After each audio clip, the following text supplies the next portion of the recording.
তাহলে সুখদেব গোস্বামী পাদ এখন নরক বর্ণনা করার জন্য বসেছেন। সুখদেব গোস্বামী পাদ বললেন, সূর্যদেবীর পুত্রের নাম হলো যম। তিনার একটা পুরী আছে, সঞ্জমনিক নামক পুরী। ওখানে যত মৃত ব্যক্তিরা আছে না, তাদেরকে নিয়ে তিনি রাজত্ব করেন। তো যে যেরকম পাপ করে সেই রকম পাপের শাস্তির জন্য তিনি কতগুলা কুণ্ড তৈরি করে রেখেছেন। এইগুলাকে বলা হয় নরক কুণ্ড।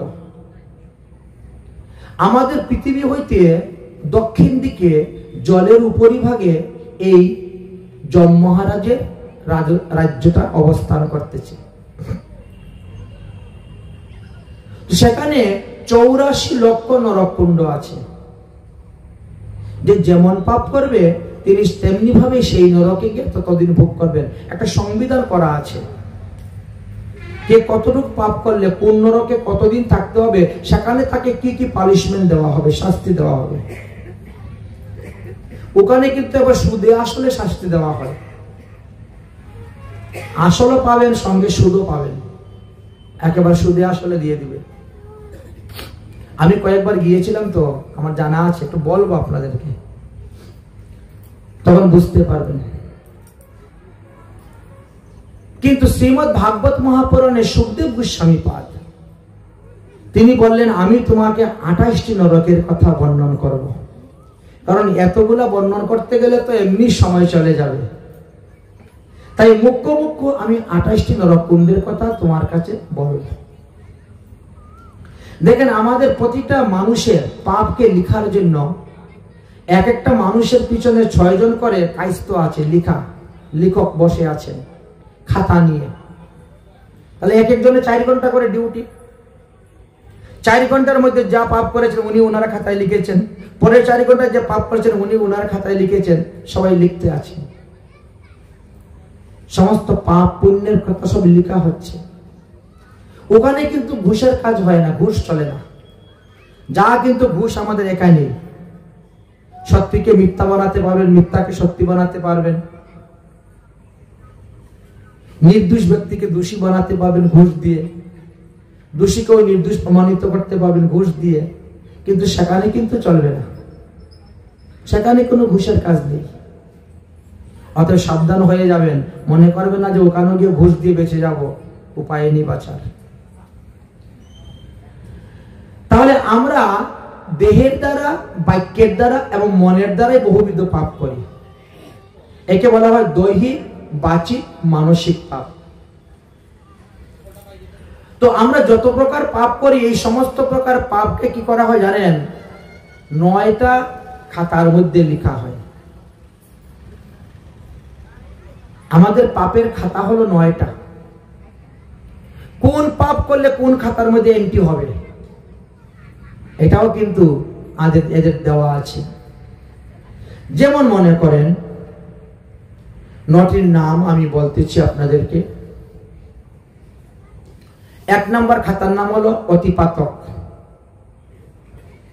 2 নম্বর হলো মহাপাতক, 3 নম্বর হলো অনুপাতক, 4 নম্বর হলো উপপাতক, 5 নম্বর হলো জাতি সংভরণ নামক পাতক, 5 নম্বর, 6 নম্বর হলো সংকীর্ণকরণ পাতক, 7 নম্বর অপাত্রীকরণ পাতক, 8 নম্বর মলাবহ পাতক, আর 9 নম্বর হলো প্রকৃতিকরণ পাতক। সব পাপ কিন্তু এক খাতায় লেখা হয় না। এখন কোন কোন পাপকে এইগুলা বলা হয় তদ বিষয়ে শ্রবণ করুন। তাহলে পৃথিবীতে যত প্রকার পাপ আছে সব পাপই কিন্তু ওই 9 ভাগে বিভক্ত করাই আছে। এই 9টার মধ্যে কোনো না একটার মধ্যে পড়বে। এবং অতিপাতক খাতার মধ্যে কার কার নাম লেখা হবে? যারা মাতৃগমন করেছেন, যারা কন্যা গমন করেছেন, যারা পুত্রবধূতে গমন করেছেন, তাদের পাপকে কিন্তু ওই খাতায় লেখা হবে, অতিপাতক খাতাতে লেখা হবে। এত ভিন্ন হয়। আর 18টা পাপ আছে। 18টা পাপ যদি কেউ করে ফেলে, ওই 18টা পাপের মূল সংখ্যা গিয়ে দাঁড়াবে অতিপাতকে, তখন লেখা হবে।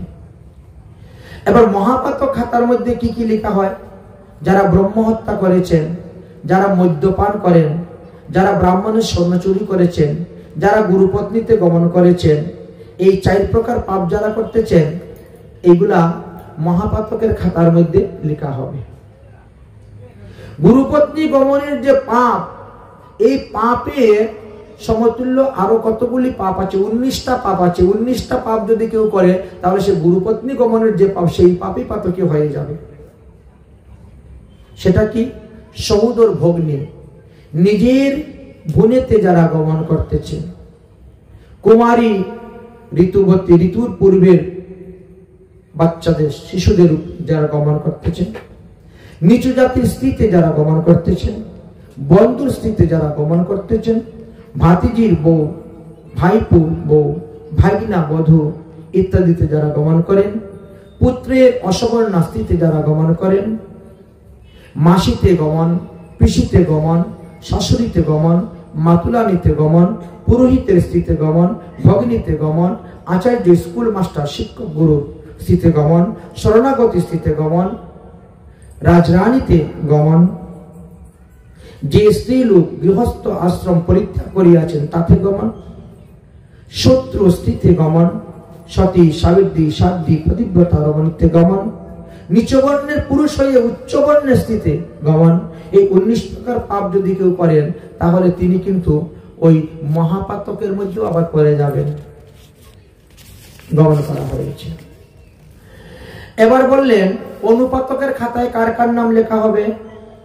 যারা নিচ জাতির ব্যক্তি হয়ে উচ্চ জাতির বর্ণ বলে পরিচয় দিয়ে মানযশ প্রতিষ্ঠা লাভ করতেছেন, এই ধরনের ব্যক্তি কিন্তু অনুপাতকের মধ্যে পড়বেন।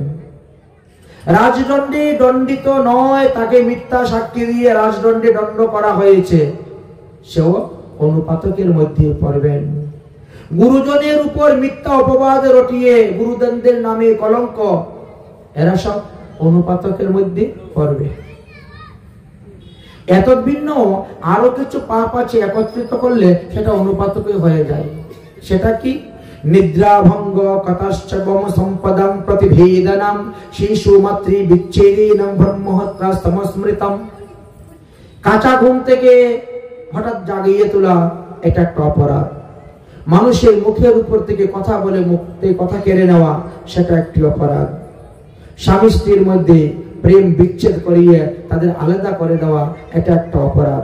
মা শিশুর থেকে আলাদা করে দেওয়া, এই 4 ধরনের অপরাধকে ব্রহ্মহত্যা পাপ সমতুল্য অপরাধ হয়ে যায়।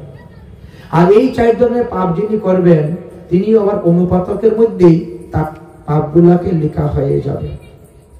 এবার উপপাতক কাকে বলা হয়?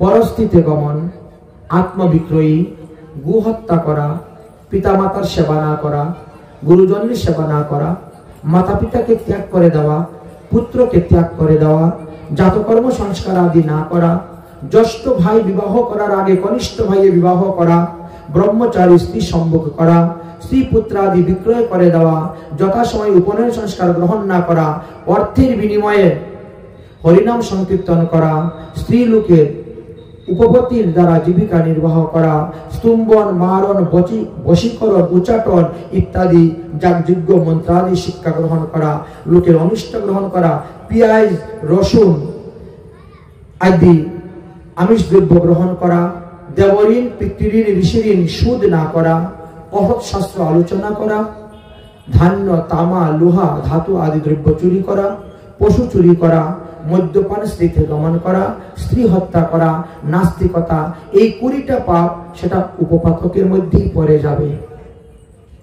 তাহলে জাতি সংকীর্ণ পাপ কাকে বলা হয়? দণ্ডের দ্বারা ব্রাহ্মণকে প্রহার করা, বৈষ্ণবকে প্রহার করা, ভক্তদেরকে প্রহার করা, পেঁয়াজ রসুন মদের ঘ্রাণ গ্রহণ করা, কৌটিলতা করা, পশু মিথুন করা, পুং মিথুন করা ইত্যাদি পাপকে জাতিধ্বংসকরণ পাপ বলা হইবে। সংকীর্ণকরণ পাপ কাকে বলা হয়? গ্রাম্য বা অরণ্যে নির্দয় পশুগুলাকে যারা হত্যা করে খাচ্ছেন, তাদের পাপকে বলা হয় সংকীর্ণকরণ পাতক। তারপরে আসলো অপাত্রীকরণ পাতক, অর্থাৎ নিন্দিত ব্যক্তির নিকট হইতে ধন গ্রহণ করা, কুৎসিত ব্যবসার দ্বারা জীবিকা নির্বাহ করা, অসত্য কথা বলে, মিথ্যা কথা বলে, সাক্ষী দেওয়া, এই 3 ধরনের পাপকে অপাত্রীকরণ পাপের পাতকী তাকে হইতে হয়। মলাবহ পাতক কাকে বলা হয়? যারা পশু পক্ষীকে হত্যা করে ভক্ষণ করতেছে, যারা জলচর প্রাণী মৎস্যাদিকে হত্যা করে ভক্ষণ করতেছে, যারা কৃমি কীট হত্যা করতেছে, যারা মদ্যশিষ্ট দ্রব্য ভোজন করতেছে, এই সমস্ত পাপকে মলাবহ পাতক বলা হয়। পকীর্ণকরণ পাতক কাকে বলা হয়? যে সকল পাপের বিষয়ে যম মহারাজ এবং চিত্রগুপ্ত বিশেষ ধ্যান দেন না বা তিনি খাতায়ও লিখেন না। মনে করেন মশা মারা, মাছি মারা, পিপিলিকা মারা প্রভৃতি ছাড় পোকা ইত্যাদি মারার এতেও যে পাপ হয়, সেই পাপকে বলা হয় পকীর্ণ পাপ। তাহলে এই 9 প্রকার পাপ আমরা দেহের দ্বারা, বাক্যের দ্বারা এবং মনের দ্বারা করে থাকি। মৃত্যুর পূর্বে যদি আমরা ওই পাপের প্রায়শ্চিত্ত না করি, তাহলে মৃত্যুর পর আমাদিগকে ঘোর নরক যন্ত্রণা ভোগ করিতে হইবে। বর্তমান জগতে মানুষের আহার শুদ্ধ নয় বলে তাদের বুদ্ধি শুদ্ধ নয়, মন শুদ্ধ নয়, ইন্দ্রিয় শুদ্ধ নয়।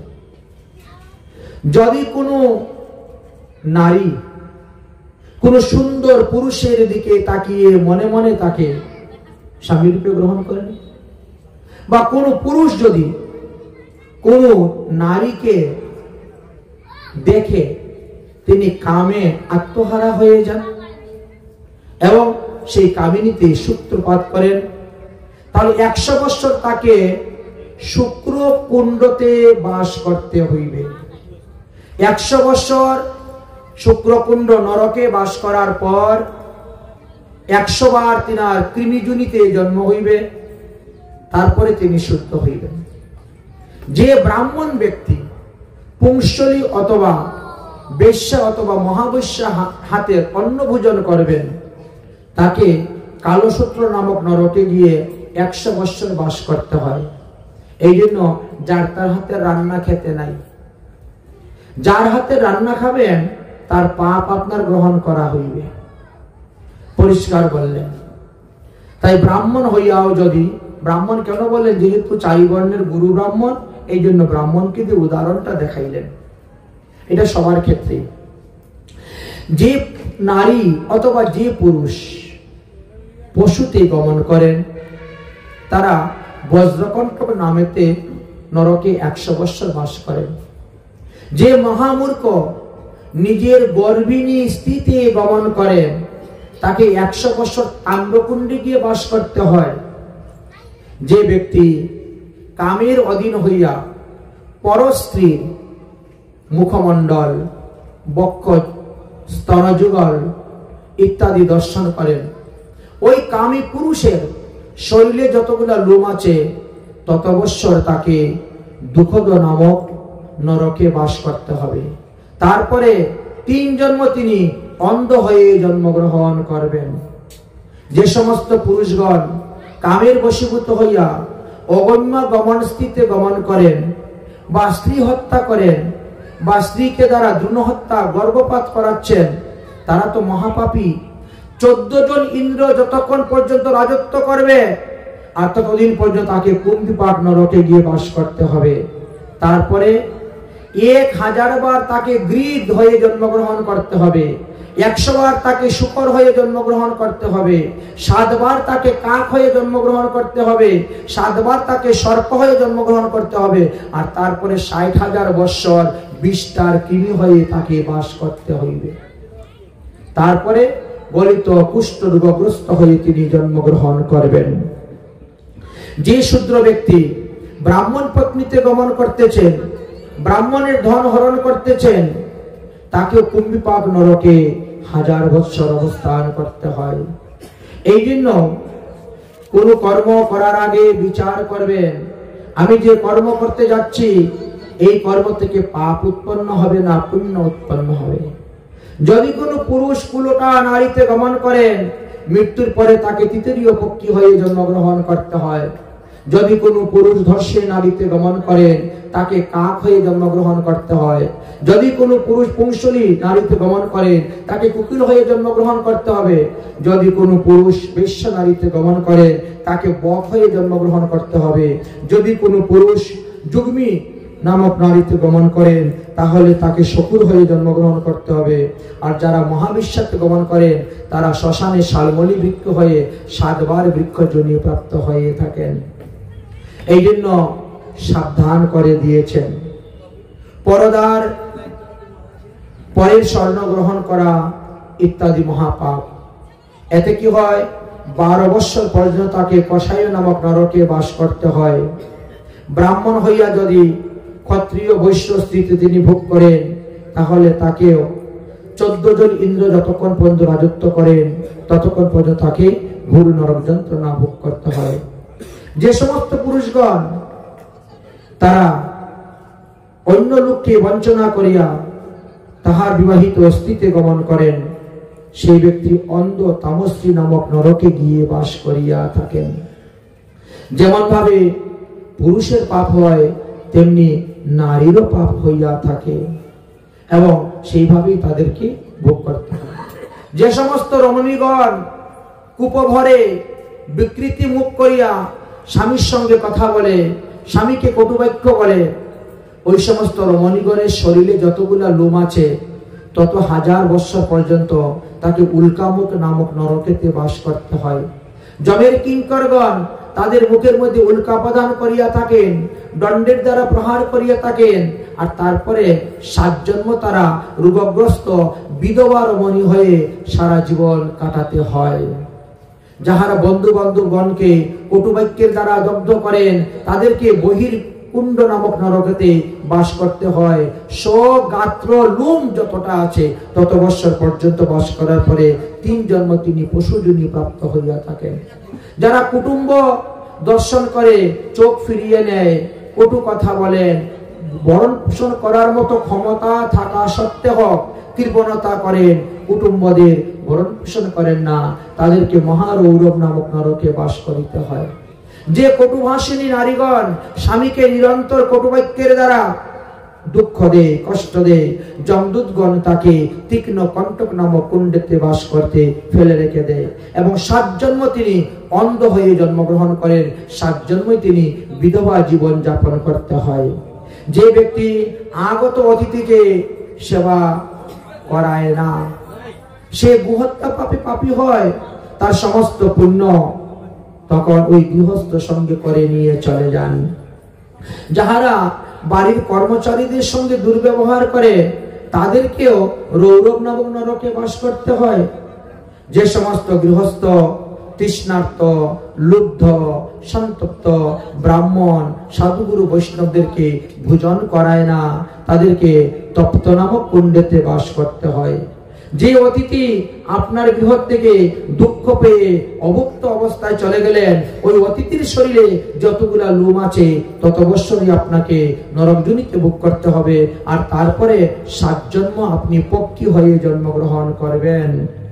যে সমস্ত ব্যক্তিগণ ঈশ্বরকে বিশ্বাস করে না, যারা ভগবানকে না দিয়ে নিজের পেট পূরণ করে আহার করে যাচ্ছেন, তাদেরকে 100 বৎসর প্রেতজনি প্রাপ্ত হইয়া থাকতে হয় এবং মন্ত্র, গুড়, বিষ্ঠা, পুদ ইত্যাদি খেয়ে তাদের বেঁচে থাকতে হয়, পরে তারা শুদ্ধ হয়।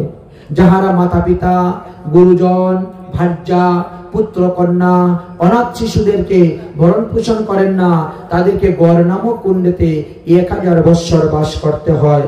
তারপরে 100 বৎসর ভূত প্রেত জনিতে গমন করে তারপরে তিনি শুদ্ধ হন। যে মানব অতিথি দর্শন করিয়া চক্ষু বক্র করে তাহাকে দৃষ্টিকা নামক কুণ্ডেতে ফেলে দেওয়া হয় এবং 100 বছর সেখানে বাস করার পরে তিনি পৃথিবীতে এসে জন্মগ্রহণ করেন। 7 জন্ম তিনি দীন দরিদ্র হইয়া থাকেন। যে মানব পিতা মাতার উদ্দেশ্যে গয়াতে গিয়ে পিণ্ডি দান করে না, সে তার নিজের শরীরে যতগুলা লোম আছে তত লোম পর্যন্ত তিনি অস্থি মজ্জা নামক কুণ্ডেতে গিয়ে বাস করেন, আর 7 জন্ম তারপরে দরিদ্র, খঞ্জ, ল্যাংড়া, আতুর, বুবা, অন্ধ হয়ে জন্মগ্রহণ করিয়া থাকেন। যাহারা কৌটিল্য স্বভাবের, তাদেরকে 7 বৎসর বক্রকুণ্ডের মধ্যে ফেলে রাখে। তারপরে 7 জন্ম তারা অঙ্গহীন, দরিদ্র, ভাজ্যহীন হইয়া নানা দুঃখ পাইয়া থাকে। যাহারা নিজেদের দেহ পুষ্টি করার জন্য নিরহ পশু পাখিকে বধ করে ভক্ষণ করে যাচ্ছেন, ওই পশুর সঙ্গে যতগুলা লোম আছে তত 1000 বৎসর তাকে কুম্ভীপাক নরকে বাস করিতে হইবে। যাহারা অর্থের লোভে পাঠা, খসি, হাঁস, মুরগি, ছাগল, ভেড়া, মৎস্যাদি প্রাণীগণকে বিনাশ করিতেছেন, তারা মজ্জা কুণ্ডতে লক্ষ লক্ষ বৎসর পরে থাকবেন। তারপরে 7 জন্ম খরগোশ হয়ে জন্মগ্রহণ করবে, 7 জন্ম মাছ হয়ে জন্মগ্রহণ করবে, 7 জন্ম মৃগ হয়ে জন্মগ্রহণ করবেন, তারপরে তিনি শুদ্ধ হবেন। যাহারা বিষ দ্বারা প্রাণীগণকে হত্যা করে যাচ্ছেন, বিষ ভক্ষণ করিয়া বিভিন্ন প্রাণীদেরকে হত্যা করে যাচ্ছেন, তাদেরকে যমদূতগণ বিষকুণ্ডেতে নিয়ে ফেলে দেয়। আর তারপরে 7 জন্ম নরঘাতী, ব্রণী, কুষ্ঠরোগী হয়ে তাকে জন্মগ্রহণ করতে হয়। যাহারা গোমাতা, গাভী, বৃষ, ষাঁড়কে দণ্ডের দ্বারা প্রহার করে 4 যুগ পর্যন্ত তাদেরকে সুতপ্ত নামক তৈল কুণ্ডেতে গিয়ে বাস করতে হয়। আর সলুম পর্যন্ত তিনাকে জন্ম গ্রহণ করিয়া ভোগ করিতে হয়। যাহারা দণ্ড, লৌহ, বর্ষির দ্বারা জলজন্তু জীবগুলাকে হত্যা করে যাচ্ছেন বা জলচর, স্থলচর প্রাণীকে হত্যা করে যাচ্ছেন, 10,000 বৎসর তাকে দণ্ডকুণ্ডে বাস করিতে হয়। আর তারপরে উদররোগগ্রস্ত হইয়া তিনি ক্লেশ দুঃখ ভোগ করিয়া থাকেন। যাহারা মৎস্য মারিয়া ভোজন করিতেছেন, হরির অনিবেদিত প্রসাদ গ্রহণ, অনিবেদিত দ্রব্য গ্রহণ করিতেছেন, তাদেরকে কৃমিকুণ্ডেতে গিয়ে বাস করিতে হয় এবং স্বদেহের লোম পরিবৃত্ত বৎসর নরকুণ্ড বাস করার পরে 3 জন্ম তিনি ম্লেচ্ছ যোনিতে গিয়া জন্মগ্রহণ করিয়া থাকেন। যাহারা বিনা কারণে মশা, মাছি, পিপিলিকা আদিদেরকে, ক্ষুদ্র প্রাণীদেরকে হত্যা করেন, তাদেরকেও মশক নামক কুণ্ডেতে গিয়ে বাস করিতে হয় এবং পরে অঙ্গহীন মানব দেহ লাভ করিয়া থাকেন। যে সমস্ত মানব মধু সংগ্রহ করার জন্য মধুমক্ষীকে বিনাশ করিয়া তার মধু হরণ করে নিয়ে আসেন, তিনি যতগুলা মধুমক্ষীকে বিনাশ করবেন তত 1000 বৎসর তাকে গড় নামক কুণ্ডেতে বাস করিতে হইবে। যাহারা হরি শয়ন করার পর, অর্থাৎ শয়ন একাদশী থেকে উত্থান একাদশী পর্যন্ত যাহারা কুর্ম মাংস আদি ভক্ষণ করেন, 100 বৎসর তাকে কুর্মকুণ্ডেতে বাস করিতে হয়।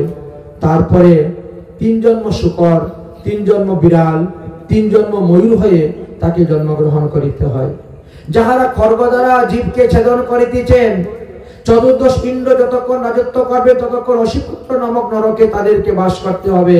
তারপরে 100 জন্ম খঞ্জকি হয়ে জন্মগ্রহণ করবেন, 100 জন্ম শকুর হয়ে জন্মগ্রহণ করবেন, 7 জন্ম কুকুর হয়ে জন্মগ্রহণ করবেন, 7 জন্ম শৃগাল হয়ে জন্মগ্রহণ করবেন, 7 জন্ম ব্যাঘ্র হয়ে জন্মগ্রহণ করবেন, 3 জন্ম বৃক্ষ হয়ে জন্মগ্রহণ করবেন, 7 জন্ম গন্ডার হয়ে জন্মগ্রহণ করবেন, আর তারপরে 3 জন্ম মহিষ হয়ে জন্মগ্রহণ করার পর আপনি হয়তো ভগবত কৃপায় মনুষ্য দেহ পেতে পারেন। যাহারা ব্রাহ্মণ বৈষ্ণবদেরকে হত্যা করেন, তাদেরকে কালসূত্র নামক নরকে গিয়ে ওই ব্রাহ্মণ বৈষ্ণবের শরীরে যত লোম আছে তত 1000 বৎসর বাস করতে হয়। যারা বেদমার্গ মানে না, যারা বেদমার্গ পরিত্যাগ করিয়া পাষণ্ড ধর্ম আচরণ করে ঘুরে বেড়াচ্ছেন, যমদূতগণ তাদেরকে অসিপত্র নামক নরকে নিয়ে বাস করে এবং সেখানে তাদেরকে দুঃখ দিয়ে থাকে। যে ব্যক্তি পরধন, পরস্ত্রী, পরসম্পদ অপহরণ করতেছেন, যমদূতগণ তাকে তাম্র নামক নরকে নিয়ে ফেলে রেখে দেয়। যে ব্যক্তি দণ্ডের অযোগ্য ব্যক্তিকেও মিথ্যা সাক্ষী দিয়ে দণ্ড দেয়, তাকে শকুরু মুকুক নামক নরকে গিয়ে বাস করতে হয়। ওই ব্যক্তির শরীরে যতগুলা লোম আছে তত বৎসর পর্যন্ত। যমেন শুচিকং সত্যম নরকম জাত কৌলনাম মূর্খম ন তস্য দ্রব্যানাম জনদৃষ্টাতম গায়ে। জমে কাউকে ছাড়বে না, যে যেরকম পাপ করবেন তাকে সেই রকম পাপের ফল দিয়ে থাকেন। তাই যে ব্যক্তি শ্রীহরির জাগরণ কার্তিক মাসের শুক্লপক্ষের উত্থান একাদশীতে ব্রত পালন করে না, ভগবানের বিগ্রহকে দর্শন করে না, যমদূতগণ তাদেরকে নরকের মধ্যে সর্বদা ফেলে রাখে, তাদের দুঃখ তিনি দেখেও দেখেন না। যে ব্যক্তি সদত্ত এবং পরদত্ত ব্রাহ্মণের বৃত্তিগুলাকে হরণ করে নিয়ে আসেন, তাকে 60,000 বৎসর বিষ্ঠার কৃমি হয়ে জন্মগ্রহণ করে বিষ্ঠার কৃমি ভোজন করিতে হয়। সদত্তা পরদত্তা বা পরবৃত্তি হরয়েশ্চ যষ্টি বৎস সহস্রাণি বিষ্ঠায়াং জায়তে কৃমি। 60 বৎসর রাজা হয়ে রাজকুলে অযোগ্য ব্যক্তিকে যদি তিনি দণ্ড দেন, যোগ্যের ব্যক্তি দণ্ড নয়, তথাপিও তাকেও কর্মফল ভোগ করতে হয়। দান দেওয়ার পরে যদি সেই দান আবার কেউ গ্রহণ করে, তথাপিও তাকে যে দান ফিরিয়ে নিয়ে আসে, তাহলে তাকেও 60,000 বৎসর বিষ্ঠার কৃমি হয়ে জন্মগ্রহণ করিতে হয়। যে ব্যক্তি দেবমূর্তি দেবতা বা দেবতাদের দ্রব্য চুরি করে নিয়ে যায়, তারা শরীরে যতগুলো লোম আছে তত বছর পর্যন্ত মজ্র নামক কুণ্ডেতে বাস করিয়া থাকেন। এইভাবে অনন্ত অনন্ত নরকুণ্ডের কথা বর্ণন করে যাচ্ছেন। আর যদি মৃত্যুর পূর্বে তারা সেই সমস্ত পাপের প্রায়শ্চিত্ত না করেন, তাহলে মৃত্যুর পর তাদেরকে ঘোর নরক যন্ত্রণা ভোগ করিতে হয়।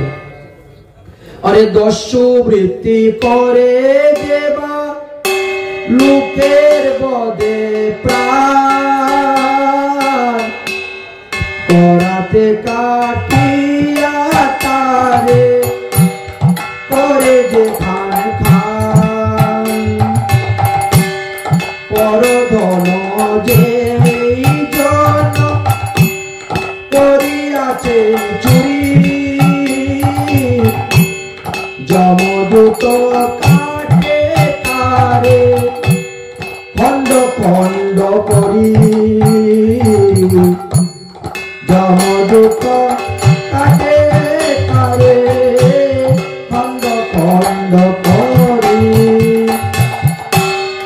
এক জন দান করে অন্য দেয়, তাহার বুকে লোহার যন্ত্র ছাত্র হইয়া যে জন পুস্তক চুরি করে, দারুণ প্রহারে সেজে আগে উচ্চ স্বরে, কন্যা দিয়ায় পাত্রে যে লইয়াছে করি, তাহার মস্তকে দেয় মাংসের ঝুঁকরি। ব্রাহ্মণের কর্কশে বলে মারে জ্যেষ্ঠ ভাই, সারা শীতে জিহ্বা টানে হাত কাটে ভাই। বিদ্যা শিক্ষি গুরুকে করে গেছে যজ্ঞ করি দক্ষিণা দেয় যে জয়, আপনা বাকানে বড় পরে নিন্দা করে, তাহার সমান পাপী নাই এবব সংসারে। বিশ্বাসঘাত করে যেইজন হয়ে জ্ঞানহীন, তাহার মুক্তি নাই চন্দ্র সূর্য যত দিন। সেই পাপী ক্রমে ক্রমে নরকেতে রাখে, তাহার দুঃখ জমে রাজা দেখিও না দেখে। সর্ব পাপ ভুলিলে তো হৃদে পাপী গো, পাপলেশ কাটিলে না হইবে নরকমোচর। পর নারী নারী হইয়াছেন যেজন কৌতুকে, যমদূত ডুবায় তারে কুম্ভিপাক নরকে, অতিশয় তপ্ত তৈল কুম্ভের ভিতরে, নরক হইতে পুনঃ তারে ফেলে নরকে পুরে। পর পুরুষের প্রেমেতে মজে যে নারী, তাহার যাতনা যত কহিতে না পারি। লোহার পুরুষ মূর্তি করিয়া ঘট, ব্রহ্মযজ্ঞ কুণ্ডে তারে করে দহন। বাল শৌর্য সম প্রায় সেই পুরুষ চলে, সেই নারী যমদূত দেয় তার কুলে। পরিত্রাণী ডাকে পাপী সর্বঙ্গ পুরে, দুই চক্ষু লুটায় তোমরা ছটপট করে। পর নারী পানে যেবা চায় এক চিত্তে, দ্বন্দ্ব দুই চক্ষু উঠাইয়া ফেকে। পরস্থিতে আসক্তি হয়ে রয়ে যেই জন, সহস্র ষষ্ঠী বৎসর নরকে গমন। পুত্র কন্যা তাতে যদি জন্মে আরবার, কোটি কল্প বৎসে তাহার নাহি কয়ুদার। কোটি কল্প বৎসে তাহার নাহি কয়ুদার। কোটি কল্প বর্ষে তাহার নাহি কয়ুদার। তাই মৃত্যুর পূর্বে পাপের প্রায়শ্চিত্ত করুন। যদি মৃত্যুর পূর্বে পাপের প্রায়শ্চিত্ত না করুন, তাহলে মৃত্যুর পরে কিন্তু ঘোর নরক যন্ত্রণা ভোগ করতে হইবে। পরীক্ষিত মহারাজ দুই হাত জোর করে বলছেন, গুরুদেব, আমি তো জেনে না জেনে, জ্ঞানে অজ্ঞানে জন্মের পর থেকে এই পর্যন্ত বহুবিধ পাপ কর্ম করিয়াছি। অতএব বলুন কোন পাপের কি প্রায়শ্চিত্ত করব? বললেন যে পাশ্চিত্রাণি চ অন্যানি। আরে বেদে তো চন্দ্রায়ন আদি বহু প্রায়শ্চিত্তের কথা বলে গিয়েছেন, সেই সমস্ত প্রায়শ্চিত্ত করুন। তখন তিনি বলছেন সেই সমস্ত প্রায়শ্চিত্তের উপরে আমার নিষ্ঠা নাই। কেন? বলে প্রায়শ্চিত্তম তো অত পার্তং মন্যম কুঞ্জর সূচিবৎ। তারা আজকে প্রায়শ্চিত্ত করে, কালকে থেকে আবার পাপ করা শুরু করে দেয়। তো আজকে প্রায়শ্চিত্ত করলাম, কালকে থেকে আবার পাপ করলাম, তাহলে এইরকম প্রায়শ্চিত্ত করে কি লাভ? এমন প্রায়শ্চিত্তের কথা বলো যে প্রায়শ্চিত্ত করার পরে আর পাপ করার ইচ্ছাই হবে না। দেখবেন অধিকাংশ লোক আছে তারা 2 নম্বর ব্যবসা করে, বুঝলেন? তার আবার বৎসরে একবার কিন্তু বিরাট বড় করে একটা অষ্টপ্রহর নাম সংকীর্তন দেন, 4-5 গ্রামের লোককে নিমন্ত্রণ করে খাওয়াই দেন, কীর্তন দেন, তাই না? কালো ধন, 2 নম্বরই ব্যবসা। এই পাপটাকে একটু কমাই, হরিনাম করলেই তো পাপ কমে যায়, যজ্ঞ করলেই পাপ কমে যায়, এই জন্য। আচ্ছা, এবার অধিবাসের দিন বাড়িঘর ধুয়ে মুছে পরিষ্কার, বাড়িঘর ধুয়ে মুছে পরিষ্কার করা হলো, কলস যাত্রা, গঙ্গা আনয়ন, ঘটস্থাপন, শুভ অধিবাস কীর্তন, রাত্রে খিচুড়ি খাওয়া দাওয়া হলো।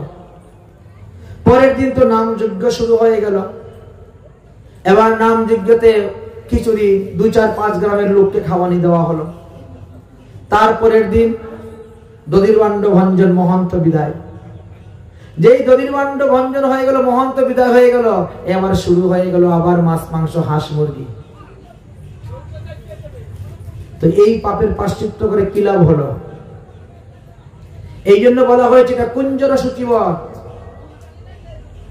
বলে বাবারে, কত আত্মীয় স্বজনরা এসেছেন, 3 দিন ধরে খিচুড়ি খাওয়াচ্ছি, একটু ভালো মন্দ না খাওয়াইলে হয়? চিন্তা করছেন? আর যারা কীর্তনীয় আসে তারা কি বলেন, এটা এখন নববৃন্দাবন হয়ে গেছে। তখন কোন বৃন্দাবন হয়? 3 দিনের জন্য বৃন্দাবন।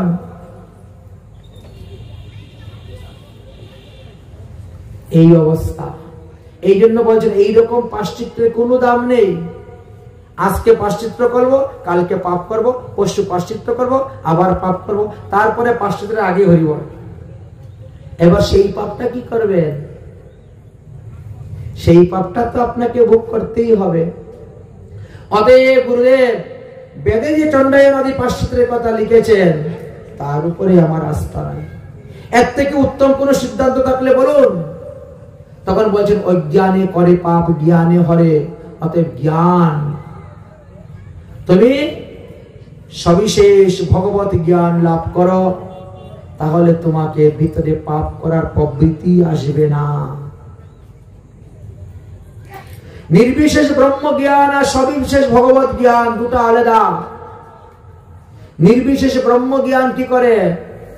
জ্ঞান তো অগ্নি, আগুন লাগালে পরে যেমন সব জলে পুরে ছাই হয়ে যায়, তো চিত্তটাকেও জ্বালিয়ে দেয়। তাদের দ্বারা হরিভজন হয় না। বলে তো পাপের তো নাশ হচ্ছে। বলে পাপের নাশ কেমন করে হলো? বাঁশ বাগানে আগুন লাগাইলে সমস্ত বাঁশ বাগান পুরে ছাই হয়ে যায়। বাঁশ গাছের নিচে যত আগাছা আছে, লতা পাতা গাছ আছে, সব পুরে ছাই হয়ে যায়। এই জন্য জ্ঞানকে অগ্নি বলা হয়েছে। জ্ঞান অগ্নি, সবিশেষ ভগবত জ্ঞান লাভ করুন। বলে গুরুদেব আগুন লাগালে তো সবই পুরে ছাই হয়, কিন্তু জ্যৈষ্ঠী আষাঢ় মাসে যখন বৃষ্টি দেয় তখন মাটির নিচ থেকে আবার গাছ উঠে যায়। বাঁশ গাছের গুড়া তো মাটির নিচে থাকে, ওখান থেকে আবার গাছ উঠে যায়। এই জন্য জ্ঞান অগ্নিটাও সম্পূর্ণভাবে পাপের নাশ করে না। এর থেকে উত্তম যদি কোনো প্রায়শ্চিত্ত থাকে তাহলে আপনি আমাকে কৃপা করে বলুন। তখন তিনি আসল সিদ্ধান্তের কথা বললেন। প্রায়শ্চিত্তানি চর নির্ণানিম নারায়ণম পরামুখা।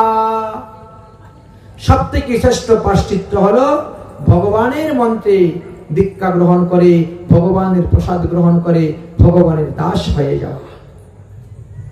যারা ভগবানের দাস হয়ে গিয়েছেন তাদের আর পাপ করার কোনো প্রবৃত্তি থাকে না।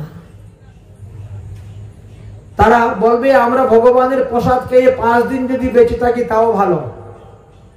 ওই মাছ মাংস খেয়ে 100 বছর বেঁচে থেকে তো কোনো লাভ নেই। যতদিন থাকবো ততদিন তো পাপই করব, পাপই করব, পাপই করব। এই পাপ করার জন্য বেঁচে থেকে কি লাভ? যদি ভগবানের ভজন করি তাহলে বেঁচে থাকলে পরে আমাদের লাভ আছে। ভগবানের প্রসাদের মহিমা যারা জানতে পেরেছে তারা কিন্তু ভগবানের প্রসাদ ছাড়া আর কখনো অন্য কিছু গ্রহণ করে না। ভগবানের প্রসাদের যে কি মহিমা, এই কথাটা কিন্তু খুব কম লোকেই জানেন। আর এই জন্যই প্রসাদের প্রতি তাদের সেই রকম শ্রদ্ধা, ভক্তি, রুচি এইগুলা আসে না। যেমন শ্রীমদ্ ভগবত গীতাতে বলছেন, তেমনি ভাবে আবার শ্রীমদ্ ভাগবত মহাপুরাণেও বর্ণন করে গিয়েছেন। বলছেন যে আহার শুদ্ধ হলে সত্তা শুদ্ধ হবে, আহার শুদ্ধ না হইলে মন তন শুদ্ধ হয় না। তার জন্য মহাজনগণ শাস্ত্রে বারবার আহার শুদ্ধির কথা বলে গিয়েছেন। জিহ্বার লালসায় যে ইতি উতি ধায়, কৃষ্ণ উদর পরায়ণ তারা প্রভু কৃষ্ণ নাহি পায়। দেখেন আমাদের একই সরল রেখার মধ্যে কতগুলো বসে আছে। চক্ষু ইন্দ্রিয়, নাসিকা ইন্দ্রিয়, জিহ্বা, উদর, উপস্থ। এখন চৌকে যেভাবে দেখবেন এক একটা ইন্দ্রিয় তো সেইভাবেই কাজ করবে। এই জন্য চোখকে ভগবানের রূপ দর্শনে লাগিয়ে দিতে হবে, কানকে হরি কথায় লাগিয়ে দিতে হবে, মুখকে হরিনাম কীর্তনে লাগাতে হবে, জিহ্বাকে ভগবানের প্রসাদে লাগাতে হবে। তবে গিয়ে ইন্দ্রিয়ের স্বভাবের কিছু পরিবর্তন হবে। ভগবানকে ভোগ দিয়ে খাওয়ার কতগুলা বিধান বলেছে। মনে করেন প্রতিপদ দিবসে যদি আপনি ভগবানকে একটু গব্য ঘৃত ভোগ দেন, দিয়ে ওই প্রসাদটা আপনি গ্রহণ করেন, আপনার কিন্তু পুরানো রোগ ভালো হয়ে যাবে একদিনই। কি কোন দিন? প্রতিপদ। যদি দ্বিতীয় দিবসে আপনি চিনি ভোগ দেন ভগবানকে, দিয়ে যদি সেই প্রসাদ আপনি গ্রহণ করেন, আপনার কিন্তু বল বীর্য বৃদ্ধি হবে, দেহের মধ্যে শক্তি সঞ্চয় হবে। তৃতীয়াতে আপনি যদি গব্য দুগ্ধ, গরুর দুধ ভগবানকে ভোগ দিয়ে প্রসাদ পান, তাহলে আপনার সর্ব দুঃখ নাশ হয়ে যাবে। দেখেন ভগবানকে দিলে কি হয় আর ভগবানের প্রসাদ খেলে কি হয়। আপনি দিবেন তো এই প্রকৃত জগতের বস্তু, আর ভগবানকে নিবেদন করার পরে ওটা হবে চিন্ময় জগতের বস্তু। প্রসাদ রূপে গ্রহণ করছেন, তার একটা ক্রিয়া দেখেন আলাদা। চতুর্দশীতে, চতুর্থী, তৃতীয়া গেল, চতুর্থীতে আপনি ওই চিনিকে পিষবেন, পিষে পাউডারের মতন ডাস্ট করবেন, করে অল্প এক বাটি ভগবানকে ভোগ দিবেন। সেই প্রসাদটা যখন আপনি পাবেন, আপনার বিঘ্ন বিনাশ হয়ে যাবে। নবগ্রহাদির যে উগ্র রূপ বিঘ্ন, নানা রকম বিঘ্ন ডালে, সেটা দূর হয়ে যায়। পঞ্চমীতে আপনি ভগবানকে কলা ভোগ দিবেন। সেই কলা প্রসাদ যদি আপনি গ্রহণ করেন, আপনার মেধা শক্তি বৃদ্ধি হবে, যা শুনবেন তাই মনে থাকবে, ভুলবেন না, একবার যেটা পড়বেন সেটাই মনে থাকবে। ষষ্ঠীতে আখের গুড় ভগবানকে ভোগ দিবেন, প্রসাদ পাবেন, দেখবেন আপনার দুঃখ নাশ হয়ে যাবে, আপনার জীবনের দুঃখ একটা পর একটা আসতেছে, সব চলে যাবে। সপ্তমীতে আপনি গুড় ভোগ দিলে দুঃখ নাশ হবে। হ্যাঁ, ষষ্ঠীতে হলো মধু, ভুল হয়েছে। পঞ্চমীতে কলার পর ষষ্ঠীতে মধু ভোগ দেওয়া হবে। ষষ্ঠীতে মধু ভোগ দিয়ে প্রসাদ পেলে পরে কি হয়? ভগবান পদপদ্ম লাভ হয়। সপ্তমীতে গুড় ভোগ দিয়ে প্রসাদ পেলে দুঃখের নাশ হয়। অষ্টমীতে খই ভোগ দিবেন, দিয়ে সেই খই প্রসাদ পাবেন, আপনার তিতাব জ্বালা নাশ হবে। নবমীতে নারকেল ভোগ দিবেন, দিয়ে প্রসাদ পাবেন, আপনার সৎ সাহস দেহের মধ্যে উৎপন্ন হবে। দশমীতে তিল ভোগ দিবেন, দিয়ে প্রসাদ পাবেন, আপনাকে জমালয়ে যেতে হবে না, জমের দুয়ার বন্ধ হয়ে যাবে, তিল পরিমাণ পাপ আপনার দেহের মধ্যে থাকবে না। তাই দশমীতে তিল দান করতে হয়। একাদশী দিবসে আপনি ঘরের দই পাতে সেই দই ভগবানকে ভোগ দিবেন, দেখবেন আপনার সম্পত্তি দিন দিন বৃদ্ধি হবে। দ্বাদশী দিবসে আপনি চিরা ভোগ দিবেন ভগবানকে, দেখবেন আপনার কৃষ্ণ ভক্তি লাভ হইবে।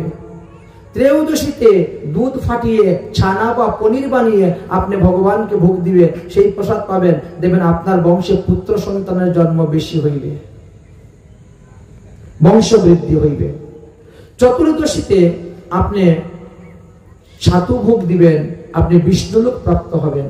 আর অমাবস্যা পূর্ণিমাতে যদি মিষ্টান্ন পায়াস রান্না করে ভোগ দিতে পারেন, তাহলে আপনার পিতৃলোক যারা নরকে পড়ে আছে, এরা সব নরক থেকে উদ্ধার হয়ে স্বর্গে চলে যাবে। তাহলে প্রসাদে সর্ব দুঃখ হানির স্বাদ, এতটুকু মহিমা প্রসাদের। কিন্তু মাছ, মাংস, পেঁয়াজ, রসুন, মুসুরি ডাল, এইগুলোর মধ্যে তো সেই মহিমা নাই। এগুলা খাওয়াও নিষেধ, কারণ এদের জন্মটা না ভালো জায়গার থেকে হয় নাই। এই জন্য এইগুলা ভক্ষণ করা মানে পাপ ভক্ষণ করা, আর পাপ গ্রহণ করলে নরকে যেতেই হবে যদি পাপের প্রায়শ্চিত্ত না করি। ত্রেতা যুগে শেষের দিকে মুনি ঋষিগণ একটা যজ্ঞ করেছিলেন। সেই যজ্ঞতে তারা কি করতেন? বৃদ্ধ জরদ গব ফেলে দিতেন। মন্ত্রের দ্বারা সে নব যৌবন প্রাপ্ত হয়ে যজ্ঞ থেকে বেরিয়ে আসত। বুঝতে পেরেছেন? তারা কিন্তু হত্যা করতেন না, বধ করতেন না। যে গরুটা কাজ করতে পারে না, চলতে পারে না, হাল চাষ করতে পারে না, এইরকম তাকে দেখে ফেলে দিতেন আর মন্ত্র বলতে থাকতেন। ওখান থেকে সে নবযৌবন প্রাপ্ত হয়ে যেত, হয়ে যজ্ঞকুণ্ড থেকে বেরিয়ে চলে আসত। তার কর্মদক্ষতা আরো বেড়ে গেল, আর বহুদিন বাঁচতে পারল। কিন্তু ত্রেতা যুগে তো এক পাত অধর্ম, তিন পাত ধর্ম ছিল। সেই অধর্মের বন্ধু হলেন কলি। কলি কি করলেন? তিনি ওই যজ্ঞকুণ্ডকে অশুদ্ধ করে দিলেন। যদি যজ্ঞকুণ্ড অশুদ্ধ হয় তাহলে কি হয়? যজ্ঞকুণ্ডের অগ্নি নিভে যায়, তাই না? যজ্ঞকুণ্ডের অগ্নি তো নিভে গেল। গরুটাকে যখন ফেলা হলো, গরুটা আর নবযৌবন প্রাপ্ত হয়ে সে আর উঠে আসতে পারতেছে না। কি আশ্চর্য কথা! তাহলে এখন কি করে? দেখো তো গরুটা এখন উঠে আসছে না কেন? এত ধোঁয়া দিচ্ছে কেন? কারণটা কি দেখো তো। এবার সবাই মিলে দেখতে শুরু করেছেন। দেখলেন যে গরুটা মরেই গিয়েছে, সর্বনাশ হয়েছে। আরে উঠাও। তাহলে আজকে থেকে আর গুমের যজ্ঞ করা যাবে না। এই জন্য ত্রেতা যুগের শেষ, যজ্ঞ করা বন্ধ। দ্বাপর যুগে সবাই পূজা অর্চনা করতেন, ত্রেতা যুগে যজ্ঞ শেষ বেলায় বন্ধ। এবার ঋষিরা চিন্তা করলেন, গোহত্যা পাপ হয়ে গেছে আমাদের। এই গোহত্যা পাপ থেকে মুক্তি লাভ করার জন্য চলো আমরা সবাই তীর্থ ভ্রমণে বেরিয়ে যাই।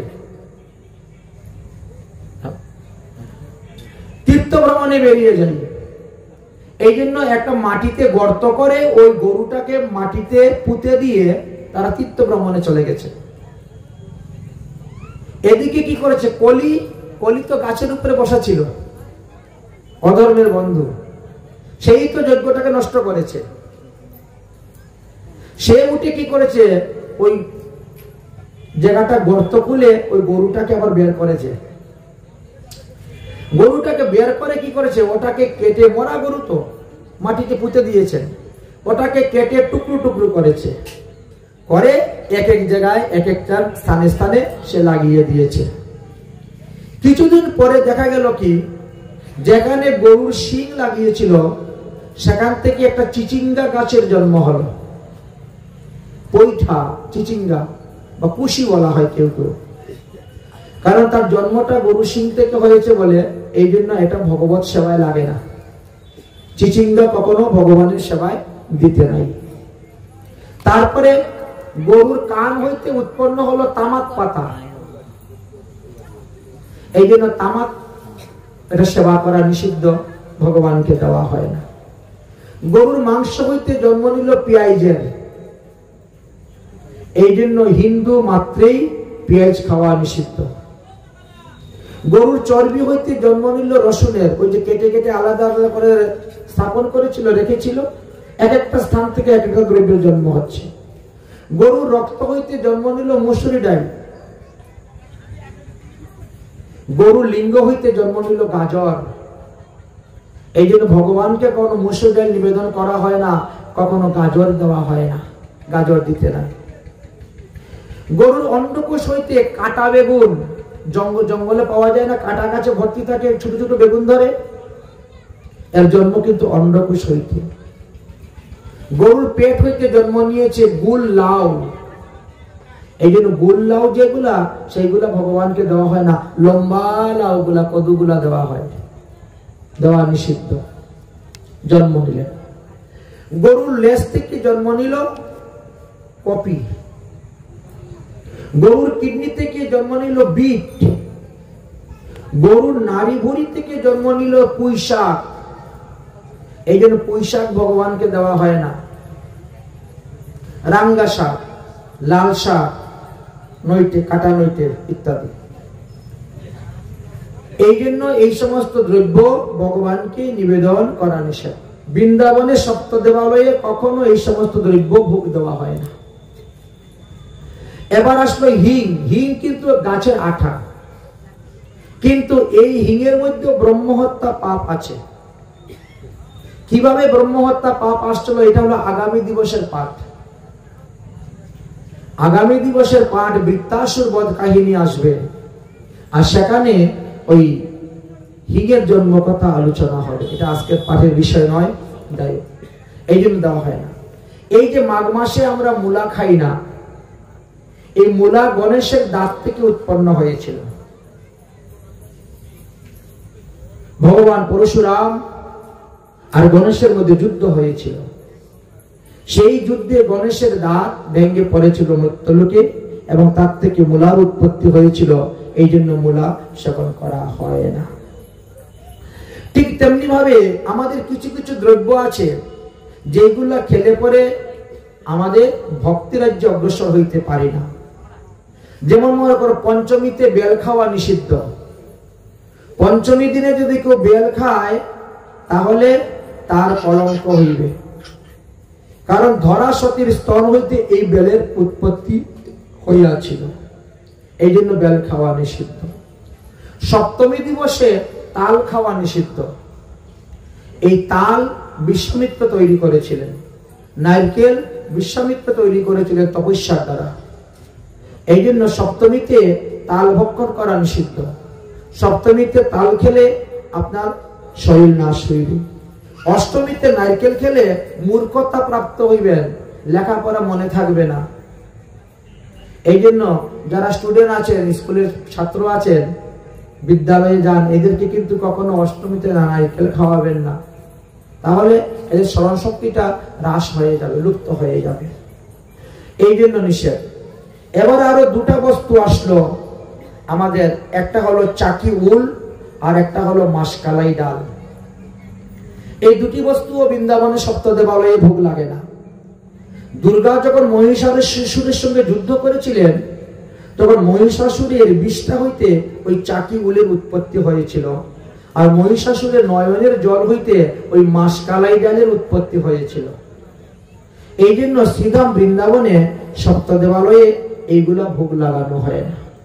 এমনকি খেজুর পর্যন্ত ভোগ লাগানো হয় না বৃন্দাবন সপ্তদেবালয়ে, কারণ এই খেজুর গাছের জন্ম হয়েছে সুরত রাজা থেকে।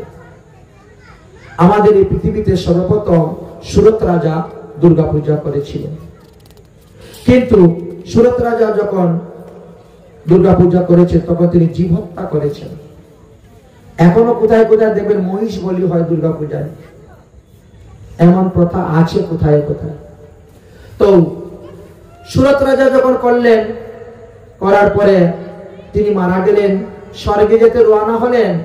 এবার সবাই তো সিং নিয়ে দাঁড়িয়ে আছে, আসো রাজা, এবার তোমাকে আমরা মারব।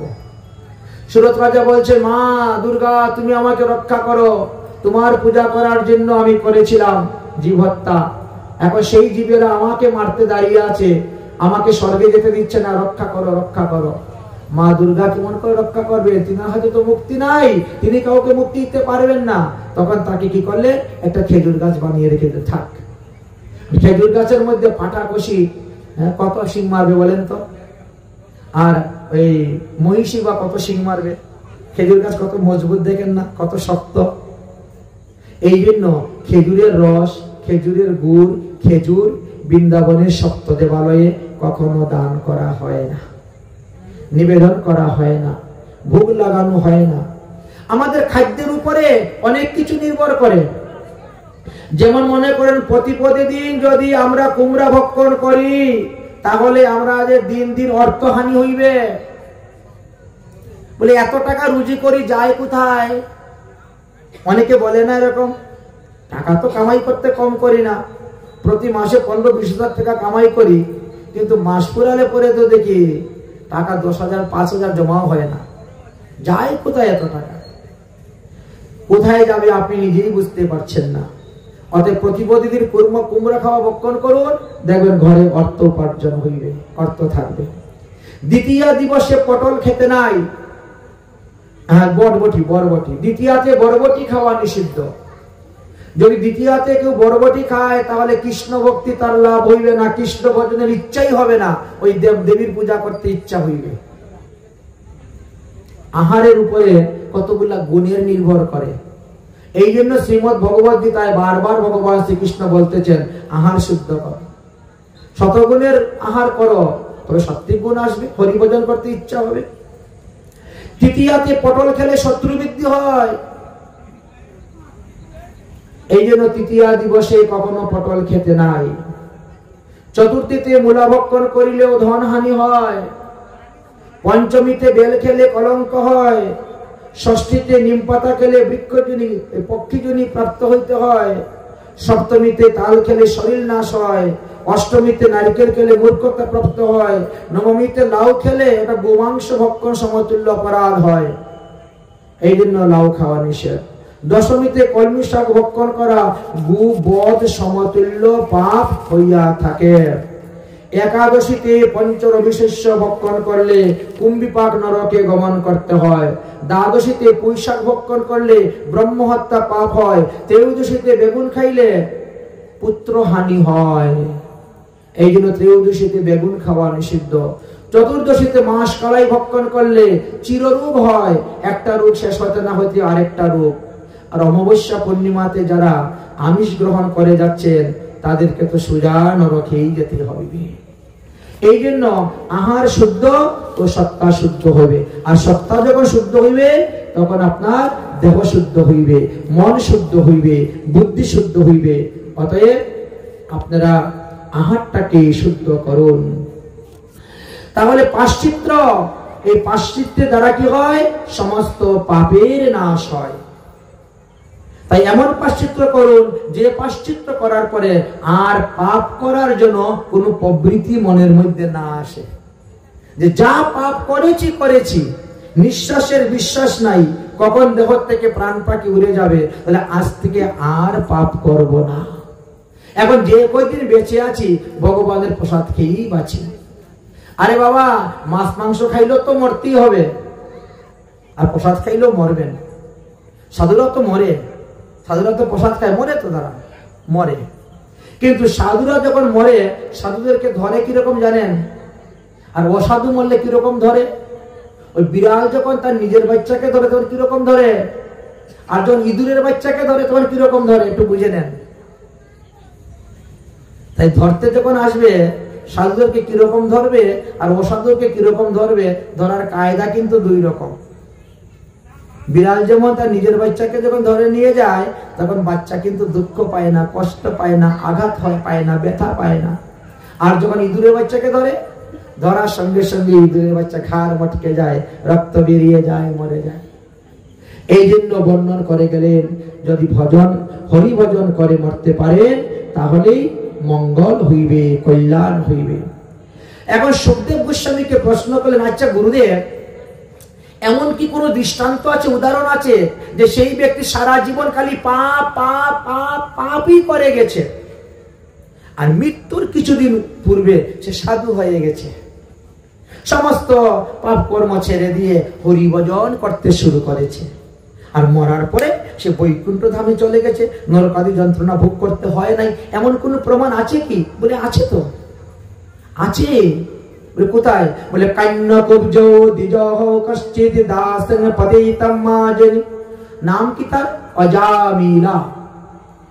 নামনা নষ্টৌ সদাচারম দশমসে দুঃসর্গ দূষিতঃ।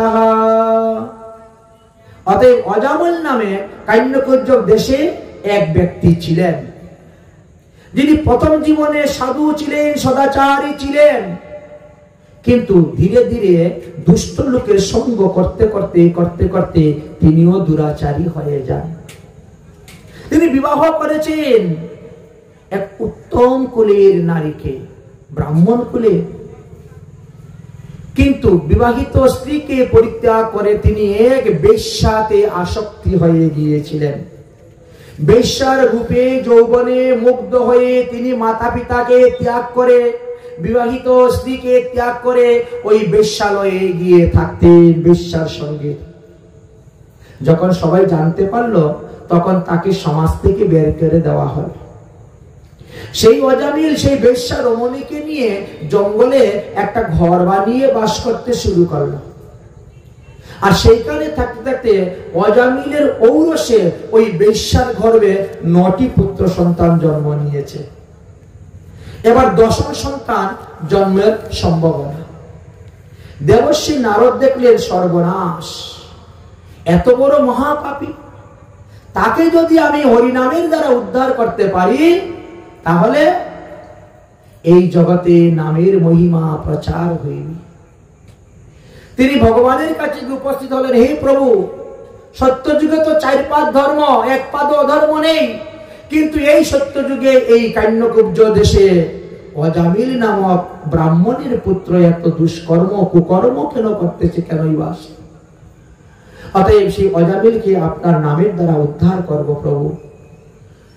ভগবান বলছেন, এটা সত্যযুগ, এই সত্যযুগে নামের কোনো প্রভাব নাই, এই যুগে তো হলো তপস্যা, তপস্যার ফল। বলে তথাপিও আমি হরিনামের ফলের মহিমা দেখাতে চাই। নামের মহিমা তো যুগে যুগে আছে, তারক ব্রহ্ম নাম তো চতুর্যুগেই ছিল, তাহলে এই যুগেও তারক ব্রহ্ম নামের ফল দেখাচ্ছে। যাও গিয়ে দেখো, চেষ্টা করে পারো কি না। দেবর্ষী নারদ একজন সাধুর বেশ ধারণ করলেন আর হরিনাম প্রচার করতে তিনি রওনা হয়েছেন। দেখেন অনেকজন সাধুরা রাস্তা দিয়ে যাচ্ছেন, তিনিও তাদের সঙ্গে একত্র হয়ে গেছেন। সাধুরা হরিনাম করে যাচ্ছেন আর বলতেছে কি, কৃষ্ণ নাম কি হিরে মতি, কৃষ্ণ নাম হীরামণি মুক্তার মতন দামি বস্তু। কৃষ্ণ নাম কি হিরে মতি, मैं बिक राहू गली गली, ले ले रे कोई नाम का प्यारा, सुर मचाहू गली गली, सुर मचाहू गली गली। বলছেন কৃষ্ণ নাম হীরামণি মুক্তার মতন দামি বস্তু, এই নাম যে যতটা গ্রহণ করবেন ততটাই তিনার ট্রেজারিতে জমা থাকবে, ব্যাংকে সুদে আসলে কিন্তু পাবেন গিয়ে, ওটাই তো সঙ্গে যাবে। তাই হরিনাম সদ্গুরুর কাছ থেকে নিতে হয়।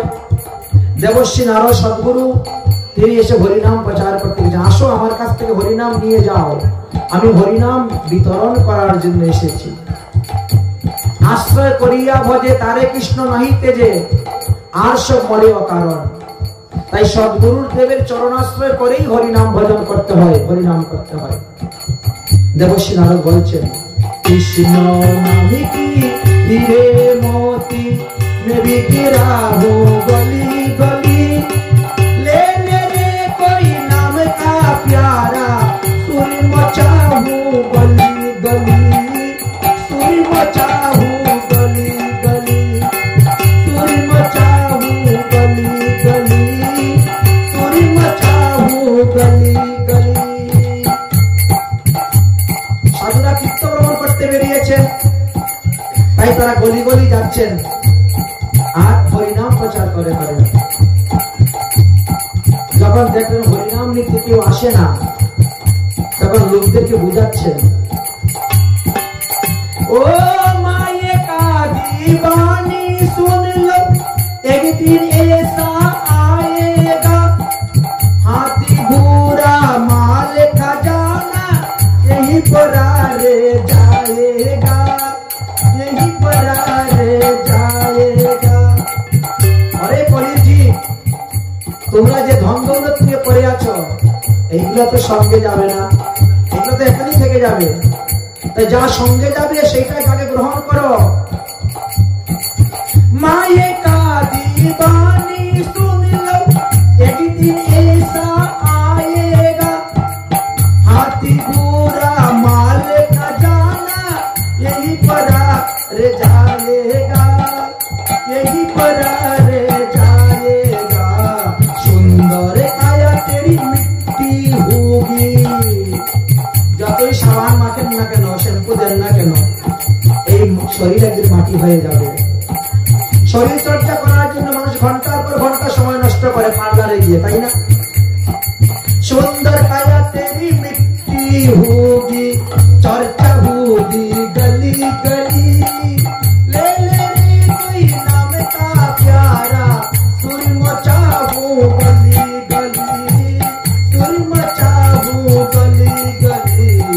राम नाम की हीरे मोती, कृष्ण नाम की हीरे मोती में बिखरा हुई गली, ले ले रे कोई नाम का प्यारा, सुर मचाओ गली गली, सुर मचाओ गली गली। কিন্তু মানুষ তো আমার আমার করেই মরে যাচ্ছে, ভগবানের ভজন করবেন কম। তাই বলছেন যে আর কতদিন তোমরা আমার আমার করবে, একটা সময় আছে তো আমার আমার করার। এবার হরির ভজন করো, তাহলে তোমাদের মঙ্গল হবে। দুনিয়া কো তুই কবে তব পাগলে মেরা কেতে যায়েগা। আর কতদিন আমার আমার করবেন, আমার ছেলে, আমার মেয়ে, আমার স্ত্রী, আমার পুত্র, আমার বাড়ি, আমার গাড়ি। दुनिया को तुई कभी तब पगले मेरा कहते जा, ईश्वर का तुई भूल गया तो अंत में पछताएगा, अंत में पछताएगा। दुनिया को तुई कभी तब पगले मेरा कहते जाएगा, का तुई भूल गया तो अंत में पछताएगा, अंत में पछताएगा। दो दिन का यही चमल खिला है, दो दिन का यही चमल खिला है, फिर मुरझाए कली कली। ले ले रे कोई नाम का प्यारा, सुर मचाओ गली गली, क्यों मचाओ गली गली, क्यों करता है मेरा मेरा। কেন আমার আমার করতেছ, क्यों करता है मेरा मेरा, ये तो तेरा मुकाम नहीं। এই ঘরটা তোমার নয়, এই বাড়িটা তোমার নয়। क्यों करता है मेरा मेरा, ये तो तेरा मुकाम नहीं। झूठी जग में फंसा हुआ जो वो की सच्चा इंसान नहीं, वो की सच्चा इंसान नहीं। क्यों करता है मेरा मेरा, ये तो तेरा मुकाम नहीं। झूठी जग में फंसा हुआ जो वो की सच्चा इंसान नहीं, वो की सच्चा इंसान नहीं। तू दिखाए रुकलावे फिर मुरझावे कली कली। ले ले रे कोई नाम का प्यारा, सुर मचाओ गली गली। हरे कृष्णा कृष्णा कृष्णा हरे हरे, हरे राम राम राम हरे हरे, हरे कृष्णा कृष्णा कृष्णा हरे हरे, हरे राम हरे हरे। बोलो भगवान मंगल हरिनाम संकीर्तन की। দেবশ্রী নারদ হরিনাম সংকীর্তন করতে করতে তীর্থ ভ্রমণে রওনা হয়েছেন, সঙ্গে বেশ কিছু সাধুজন আছে। অজামিল যে স্থানে বাস করেন সেই স্থানে উপস্থিত হয়েছেন, তখন এরকম রাত্রি হয়ে গেছে। রাস্তার পথিককে জিজ্ঞাসা করলেন, আচ্ছা ভাই বলেন তো এখানে আশপাশে কোনো সাধু মহাত্মার বাড়ি আছে কি, আমরা আজকে রাত্রিবেলা থাকবো। ওই রাস্তার পথিকটা পরিহাস করে বলছে, যান যান অজামিল সাধুর বাড়ি চলে যান, ওখানে থাকতে পাবেন।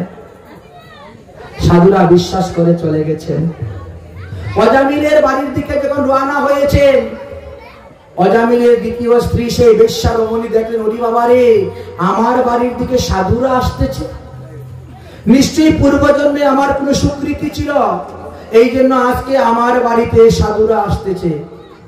তাই তিনি দৌড়ে গিয়ে সবার চরণ ধৌত করে প্রণাম করে বলছেন, সাধু বাবা আপনারা কোথায় যাচ্ছেন? দেবশ্রী নারদ বললেন, আমরা অজামিল সাধুর বাড়ি যাচ্ছি। কথাটা শুনেই অশ্রু বিসর্জন হতে শুরু হয়েছে।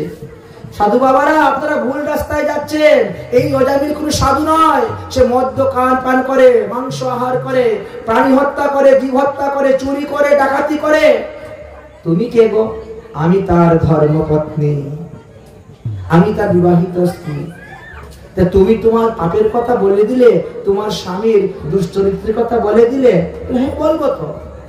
আমার মা আমাকে শিক্ষা দিয়েছেন যে সাধুদের কাছে কখনো কোনো মিথ্যা কথা বলবে না, সাধুদের কাছে সর্বদা সত্য কথা বলবে, তাহলে সাধুরা তার একটা উপায় ব্যবস্থা করে দিবেন।